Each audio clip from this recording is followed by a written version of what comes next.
Turning now to Capitol Hill as lawmakers return after a lengthy August recess, and they're immediately off to work as they kick off a government funding fight with just 3 weeks before a possible government shutdown. Congress has until October 1st to reach an agreement, and with such a short timeline, lawmakers will almost certainly need to pass a stopgap measure to keep the government funding. But will they do it? CBS News congressional correspondent Scott MacFarlane is joining us now to try and answer that question.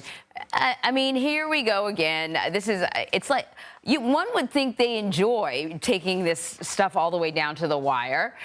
So House Republicans unveiled a stopgap funding bill Friday, but it includes a GOP proposal that would require proof of citizenship to vote in federal elections. Tell us about this continuing resolution. Is this setting up another long fight in Congress? Yeah, there could be a vote as early as Wednesday on this proposal in the U.S. House to keep the government open. I wouldn't bet the mortgage on it because it's going to have to be a nearly party line vote to get it past the finish line. All Republicans, or nearly all, would have to line up behind it, and that's no guarantee right now. Some of the basic tenets are there on your screen, but the timing's important. This would fund the government through March 28th, 2025, roughly 6 months. And it would include a provision Republicans are very bullish about, that it would require citizenship to vote in U.S. elections, blocking undocumented migrants from voting in U.S. elections. Democrats say there's already federal prohibitions on that. It's already against the law, and it doesn't happen. This is a political messaging bill sowing distrust in the election and perpetuating conspiracy theories about 2020.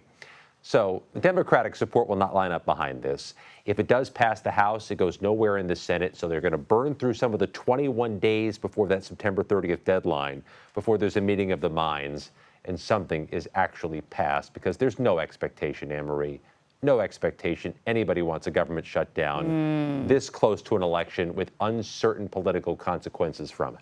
Great point. In the meantime, Republicans on the House Foreign Affairs Committee, they have released a report on the withdrawal from Afghanistan. I think both sides agree that it was chaotic. There were lives lost. But I'm curious about your assessment of this report. Was it fair? Was it accurate? What do we know about it?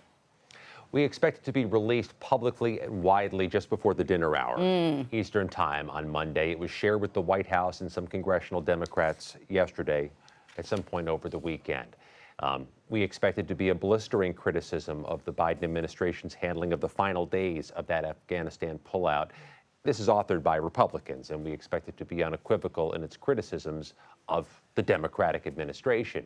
What political impact it has is uncertain. We know Democrats are criticizing the release after Labor Day, before an election, of a report they've been working on for years.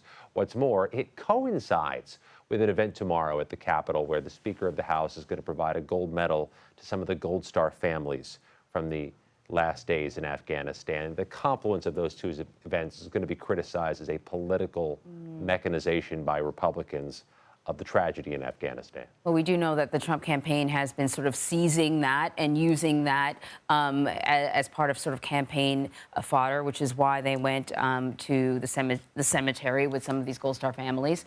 So we'll continue to see how this unfolds. Scott, thank you very much.